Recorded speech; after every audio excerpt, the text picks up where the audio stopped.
Have you ever thought about what it would be like to cut back a little bit at work, maybe go part-time with your career and the effects that could have on your family? Maybe you have tried it, and as someone who really likes to work, you've struggled. Today, we're going to talk about that and so much more.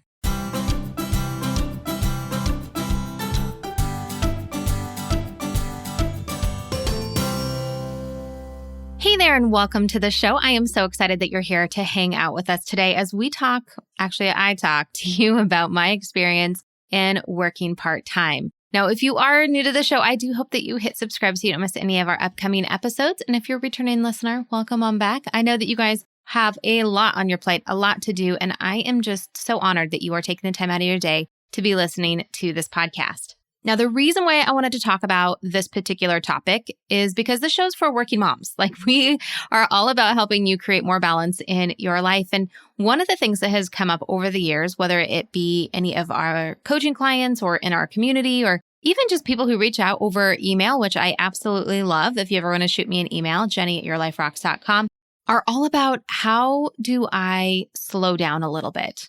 When you are really geared to working and doing all of the things, you hear people talk about going part-time for work or stepping back from work, but is it actually possible? Especially if you are wired to be a bit of a workaholic, what does that actually even look like? Is it possible?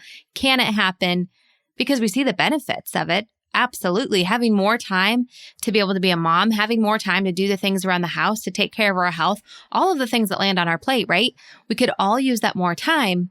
But can we actually do it? So that's what we're going to be talking about today, because over the course of the last, almost 2 months now, I have kind of started being more part-time in my work, and it's been rough. And I have certainly learned some lessons from it. I've learned how to restructure things so that mentally and physically, emotionally, I can handle everything a lot better. And I just wanted to kind of talk a little bit about my experience, what I did. And at the very end, I hope you stick around because I'm going to talk about the 3 things that were the hardest for me that I did not see coming, even though I went into this feeling like I was pretty prepared. But there were 3 things that kind of blindsided me a little bit. And so I'm going to share with those at the end of this episode what those 3 things were and how I overcame them. Because I think if you're like me and you really are passionate about working, or God just wired you to be a worker, it can be a little bit difficult. And so I want to kind of prepare you. If you're ever thinking about stepping back a little bit in your career so you can focus on some other things, these things might be able to help you out as well.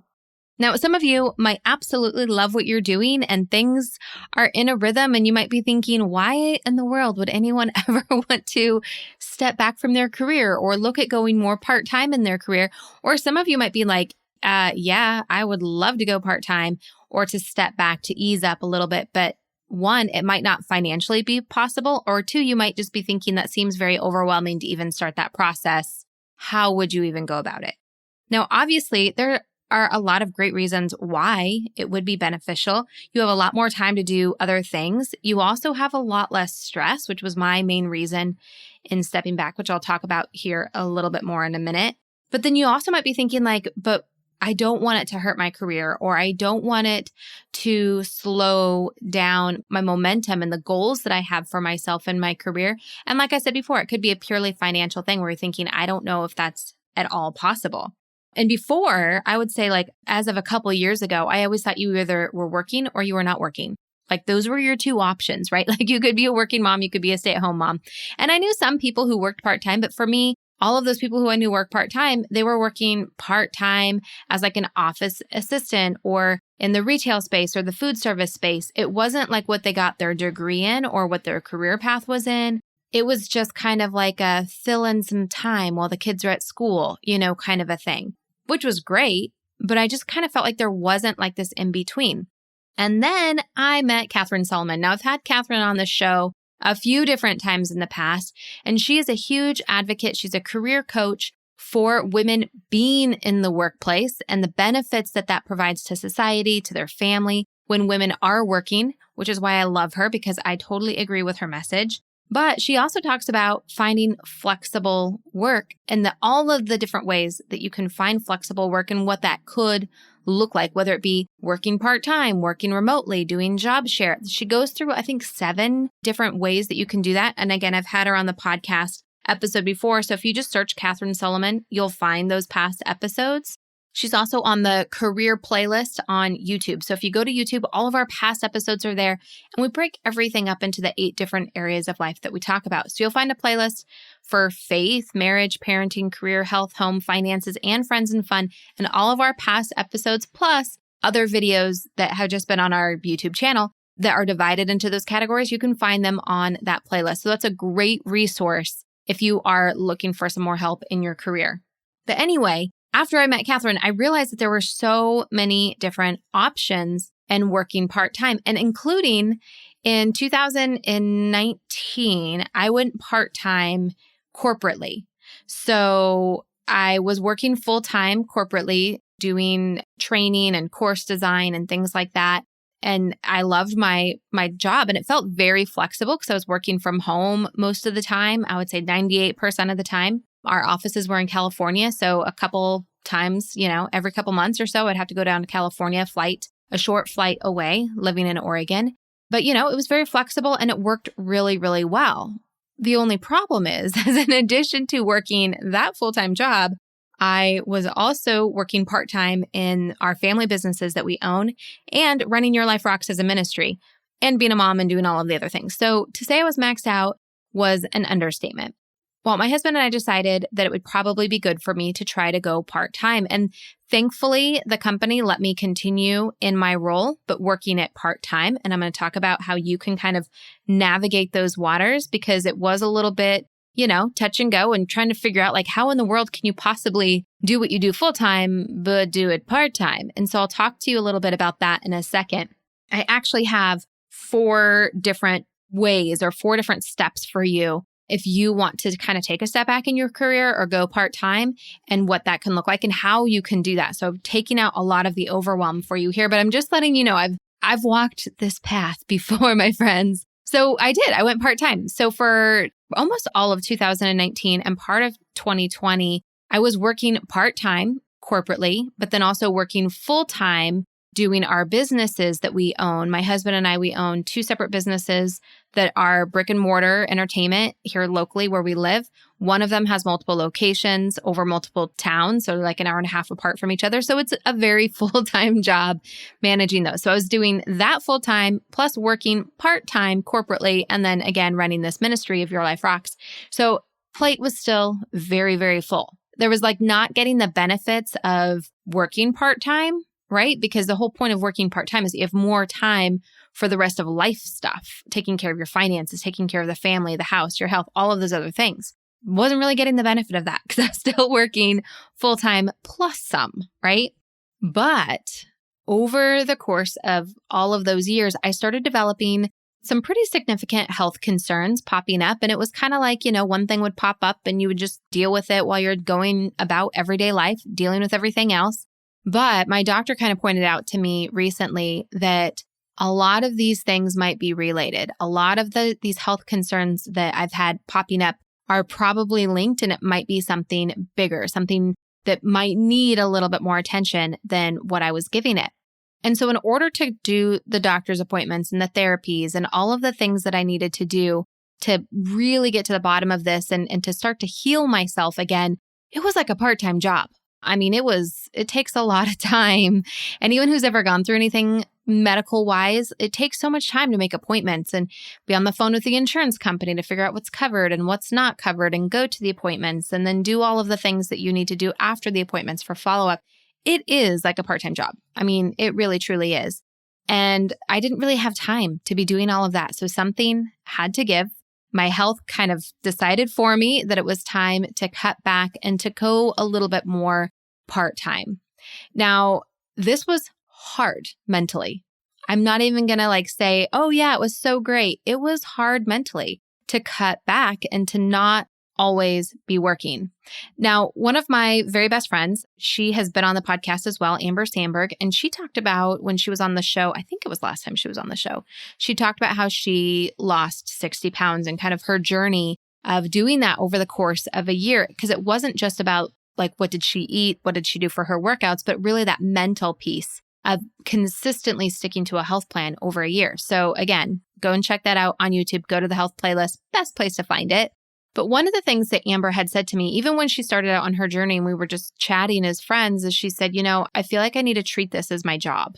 Like it is my job to lose the weight. And there's a whole different mentality about doing something when you take it on as a job versus a goal. And I say this because it could be for you that it's a health concern. It could be for you that there's something going on in your marriage or with your kids or your finances that you're like, this is going to need a lot of time and attention. I would just invite you to kind of do that mental switch in your head of saying, I'm going to tackle this as if it were my job. Because when we tackle something in our job, right, we come at it with an organized approach. We gather all of the information. We plan ahead. We might reach out to other people for collaboration or what can we do to work on this together. We approach it in a whole different way than if there's something going on personally, right? Because it's personal. But if you kind of take it as this is going to be my job, I'm going to organize it as if it's my job. I'm going to work it as if it's my job. I can tell you that there's been so many times I have ditched a workout because I was running late to work. I never ditched coming into work on time because I needed to get my workout in, right? It's a whole different mindset. It's a whole different mindset.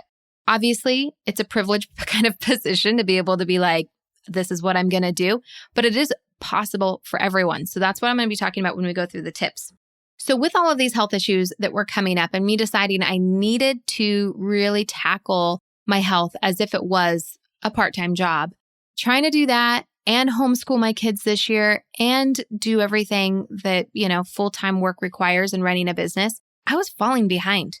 Like I was doing all my systems to my heart's desire and like pushing everything that I knew normally worked as far as my monthly planning, my weekly prep, all of the things that I talk about, really working the life balance system. But I was falling behind in everything and things were falling through the cracks.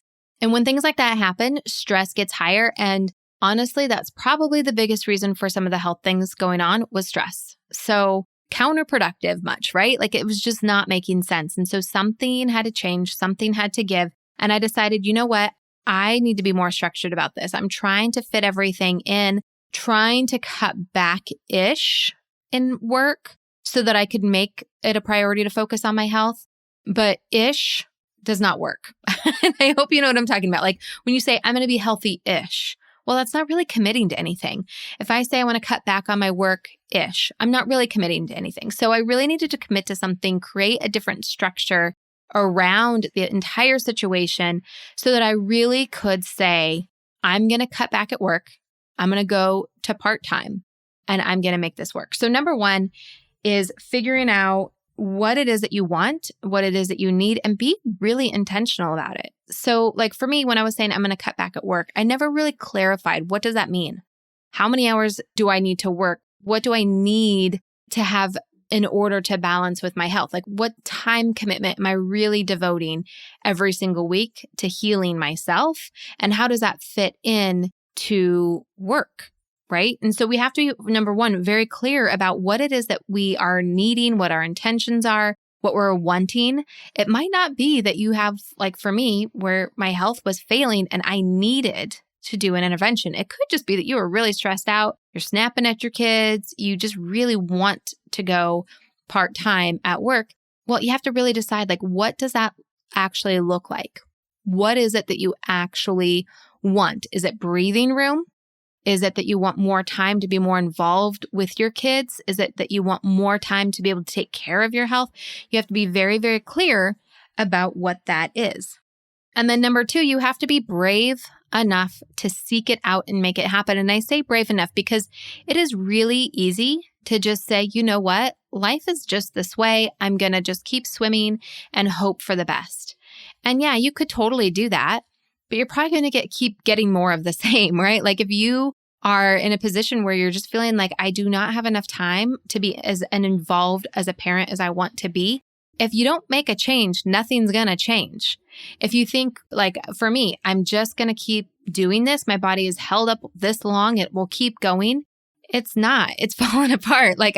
You can't just keep doing the same thing and expecting a different result, right? You have to make a change. And so that takes bravery. Because especially if you're in a job that you feel like, I don't know if I could cut back in this. I don't know what it would look like to go to part-time doing what I'm doing, if my boss would even allow it. To be intentional and to be brave enough to say, I'm going to seek out something different, that's hard, but it's worth it. It is so totally worth it. So for you to seek this out, you got to make the plan, right? So again, it goes back to that number one, as far as what do you want? So for me, I knew I needed to work less hours because I needed more hours in the day to focus on healing my body. So then I had to kind of figure out like, okay, how am I going to make this work? It might be that I need to train other people to do part of my job. It might be that I need to have a conversation with my boss on changing my responsibilities. And I would venture to bet, because sometimes this has been the case for me, and it might be the case for you, that when we talk about taking a step back in our career to make time, to make space for other things, it might not be going part-time. It might just be working the required hours of you. There's been so many times that I've had a full-time job requirement, 40 hours a week. What do? 55 hours a week. Cutting back 15 hours a week? Oh my gosh, that's a huge difference. That's like going from 40 hours a week to 25 hours a week. Can you imagine? So think about it in that. Like, how many more hours are you giving to work that you don't need to give, that you can take back without anyone even saying a word about it, right? And if you are going to do that and you feel like that might not be fully accepted or might kind of go against the grain of your work culture, it might be a great opportunity to have a conversation with your boss to say, let's get really clear on what my expectations are. Like, what do you expect out of me and my job performance? Because then you know what to prioritize and those hours that you are working, so you're meeting all of those requirements. Now, for you, it could be going to your boss with a proposal, which Catherine talks about in one of our past episodes on how to do that. A proposal to go part-time or to lessen your hours or go into a job share with someone else who works at your company or whatever that might look like for you. That could be a whole different strategy. And I was about to say we could do a whole podcast on that, but we have done a whole podcast on that. So I highly encourage you go and check that out. Now, it could be that your company's just not open for that. And then you might need to be finding a new company to work for if this is a priority for you, if this is something that you want to do. But you have to be able to seek out those opportunities. Now, for me, deciding to officially go part-time in my work, I had to first clear out, like, what does part-time even mean for me? How many hours a week are we talking?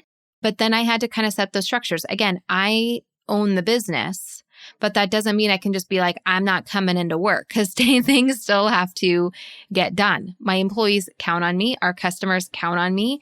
I'm involved in several committees within our industry. So things have to happen. So I had to kind of figure out what was that going to look like in order for me to step back and to seek and make it happen. That meant many conversations with my husband, who's my business partner, many conversations with my employees so they knew what to expect, many conversations with myself, which I'm going to get to at the very end with the tips of the things that I really struggled with. Number 3 is to prepare mentally. Know that it is tough. Like, you can map it out, but if you are made a certain way, even if you're not made a certain way, but you've been doing it for so long, it is hard. It is mentally hard to break up with busy, to break up with stressed, to break up with always rushing around and feeling just exhausted.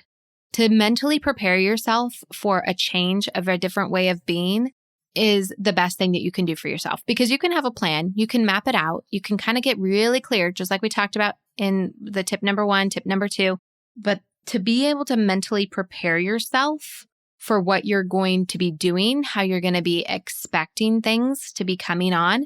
It's kind of like when you're like bracing yourself for a windstorm, or you're bracing yourself for like water to be dumped over your head and then nothing happens, right? You're like, wait, what's going on? And it can be a little bit disorienting, right? And then you find yourself bracing for something that never ever happens. So you're anticipating the stress without the stressful situation even happening. And that can happen when you are doing this because you're not mentally prepared for something different. Tip number 4, prepare your environment, the things that are around you, setting yourself up for structural success. Now, over inside Life Balance Membership, I've done a couple different episodes in the membership exclusive episodes about setting up structure of success and the environment around you, but it can play such a huge, huge role. Now, this could be things like your routines, right? Like restructuring your morning routine. That's an environmental structure. It could be resetting up the way that your car is or your work bag is, creating a structure for you to be successful so that when you are working, you're able to work. When you're not working, you have a structure around that, because that's going to be the hardest part, you guys. As much as you think like, oh, the hardest part is going to be getting everything done in the hours you're working. No, it's the rest of the time. Like I said, it's that mental game of your identity. And those are the things I struggled with, which again, I'm going to talk about that at the very end, the 3 things that I struggled with the most and how I overcame them. But being able to prepare your environment is so huge. So one of the big things that I did was redoing my planner. And, reorganizing it, making sure that the things that I needed to focus on outside of work became a huge focus inside of that planner, because it's so natural for me to always be focused on work that mentally, going back to the previous tip, was not working out for me. So I had to create an environment that helped to support this new lifestyle of working part-time and what that needed in order to thrive.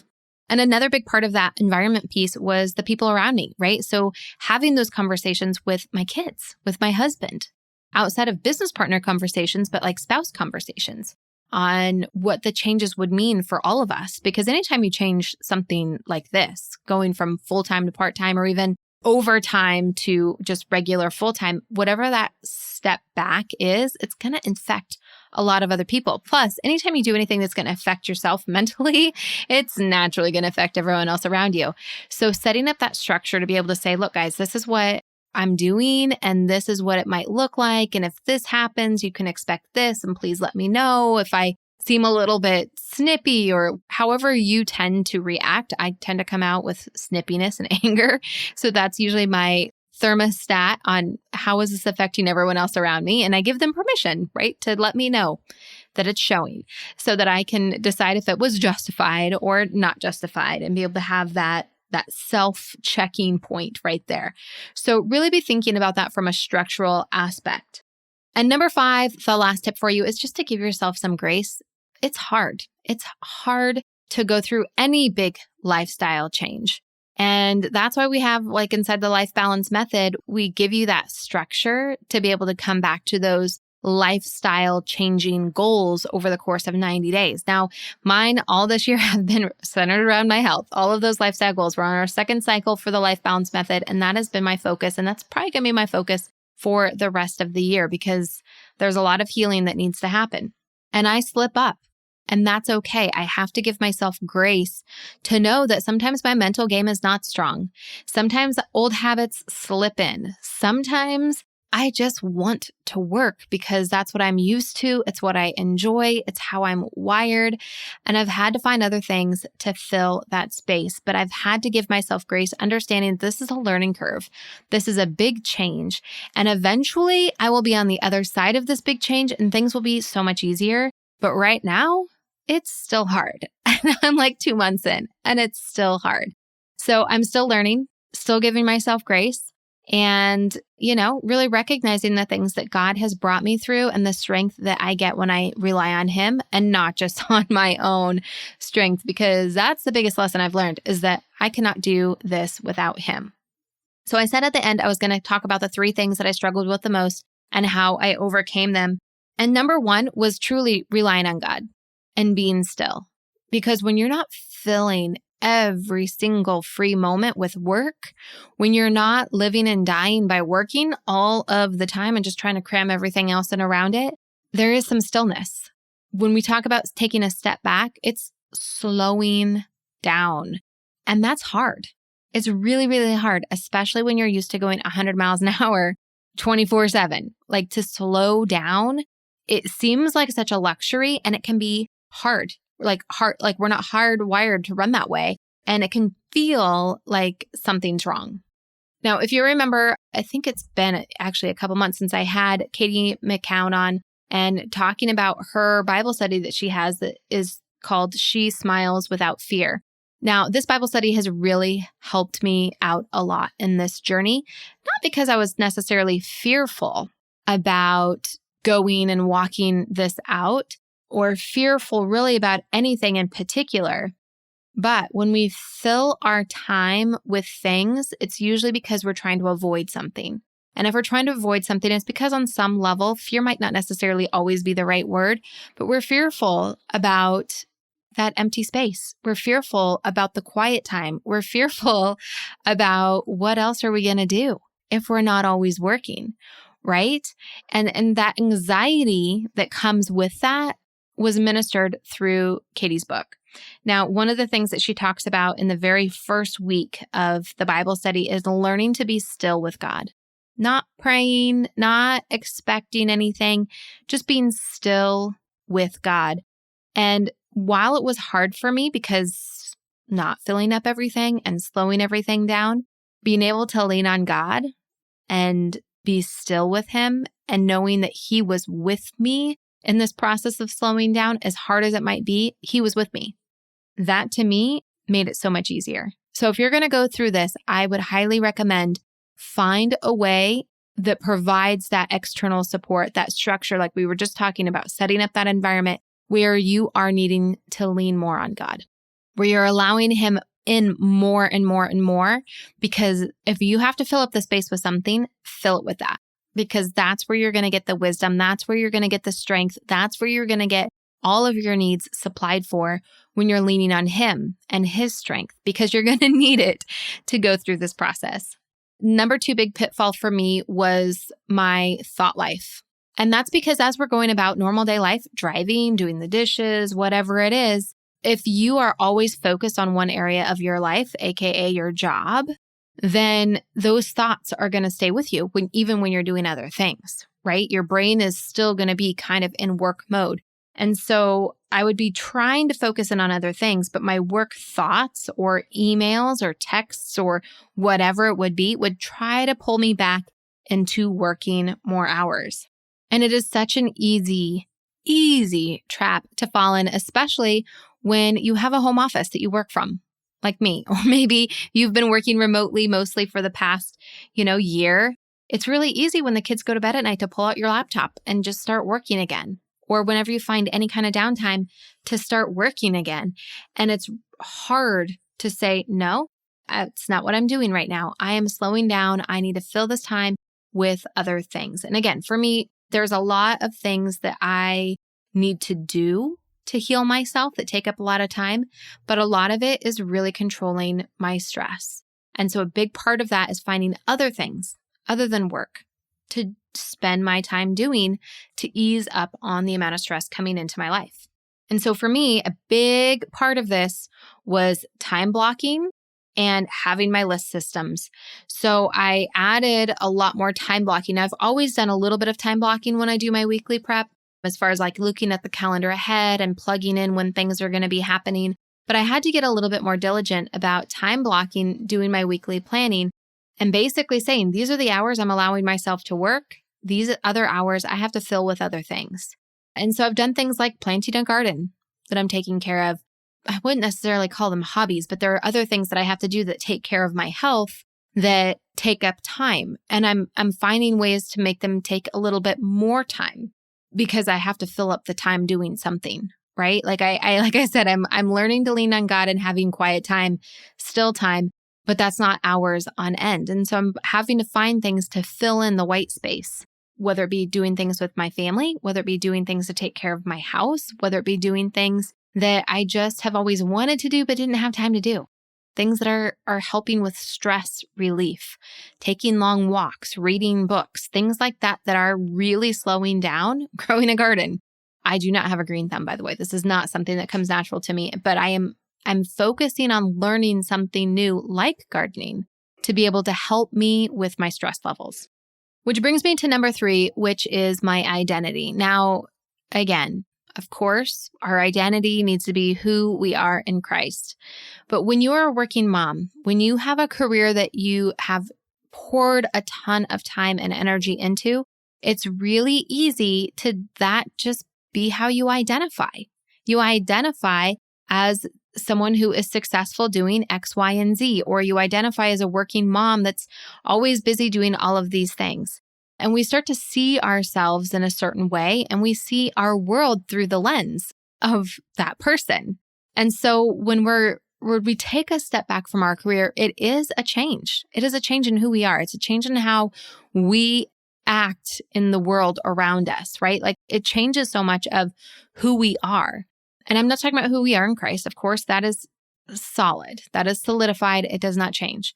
But I'm just talking about like what you do and how you use your time and really how you view yourself as a whole person. And that's really what I've had to change myself, is changing the view of myself from a business owner, an employer, a boss, someone who, does the marketing and the business things for our businesses, but really having to view myself as a whole person, viewing myself and really challenging my identity as a mom, challenging my identity as a homemaker, challenging my identity as a healthy person, and rewriting almost like that script of who I am and how I behave and what I do. Because when we think about who we are is what we do.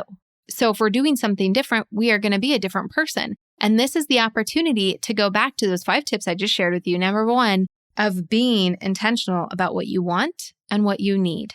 That's why this is the number 1 tip I have for you, because I did not do this one and I struggled. Again, I learned these over the last couple months by going part-time myself. And so having that intention of what do I actually want? Who do I actually want to be? And then being intentional about seeking that out, being intentional about preparing myself mentally, being intentional about preparing my environment, and then giving myself grace every single time I stumbled and living out this new identity is huge. So that's where these 5 tips came from, is for me really being able to figure that out over the last couple months in going part-time. And now that it's been a couple months, I have to say, I am starting to be able to breathe a little bit easier. Things are finding their rhythm again, and the systems have stayed the same, but they're now actually doing their job and their purpose of helping me feel like things are a little bit more in balance in my life. So again, if you are looking to go part-time yourself, or even just step back a little bit in your career so you can make time for other things, know that it can be a struggle, but it doesn't have to be. And I hope that these tips help you. I hope that you go back if this is something that you are wanting, but you're just not quite too sure how to make it work. I hope you go back and listen to those interviews with Catherine Solomon. Check it out, the career playlist over on YouTube, because that is where you're going to find a ton of resources from Catherine, from so many other parts of your career. Again, I want to thank you for hanging out with me today. Thank you for leaving a review over on Apple Podcasts. It really means the world to me when you do that. Not only do I love to read the review that you leave, but it also does help other people find this podcast. I know it seems kind of weird. Leaving a review helps people find it, but that's just the way Apple works. I don't know. So anyway, if you have time to do that, that would just bless me more than I could tell you. So until next week, keep building a life that rocks. Bye. Hey, just because the episode's over doesn't mean we have to stop hanging out. Head on over to Instagram and follow me there. You can find me at your.life.rocks. Or if you're more of a Facebook kind of girl, join our community of working Christian moms just like you. You can search Your Life Rocks over on Facebook and connect with us there. And if you're ready to truly create lasting balance and get results in your life, maybe it's time for you to join Life Balance Membership. Download the Your Life Rocks app in iTunes or in Google Play. You can upgrade to the membership right inside the app. And if you're looking for more resources to help you create more balance, head on over to yourliferocks.com.